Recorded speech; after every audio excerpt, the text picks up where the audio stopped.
మరణాత ప్రభునందు ప్రియ దేవుని బిడ్డలారా, నిర్గమకాండములో నిన్నటి దినము మనము నీ గురించి చెప్పుకున్నాం.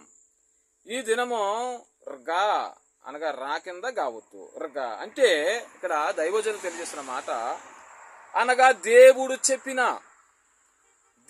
చెప్పిన మార్గము గుండా. ఎలాగండి? దేవుడు ఏ మార్గమని చెబితే ఆ మార్గము గుండా ఇశ్రాయేలీలు ప్రయాణించుట. చూసారా ప్రియ సహోదరుల, దేవుడు మార్గం చెప్తే మనం ఇంకో మార్గం అంటే వెళ్తూ ఉంటాం. కానీ ఇశ్రాయేల్ సైన్యం అలా చేయలేదు. దేవుడు ఏ మార్గం అయితే చెప్పాడో ఆ మార్గము గుండా ఇశ్రాయేలీలు ప్రయాణించుట, నిలవబడవలసిన మార్గములో వారు నిలిచిండుట.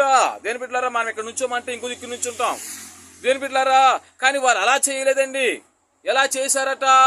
దేని బిడ్డలారా, దేవుడు ఎక్కడ నిలవమంటే అక్కడ నిలిచి ఉన్నారు. ఏ మార్గంలో వెళ్ళమంటే ఆ మార్గంలోనే వెళ్ళారండి.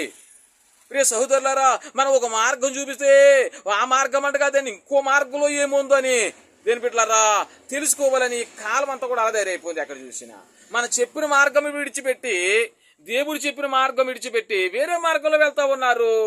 లేనిపోని కొని తెచ్చుకుంటా ఉన్నారు. దేని బిడ్డలారా, అందుకే ఏ మార్గములో నిల్చోమంటే అక్కడే నుంచున్నారో, ఏ మార్గమున ప్రయాణం చేయమంటే ఆ మార్గములోనే ప్రయాణించారు. దేవుని మహిమ కలుగును గాక. మరణాత.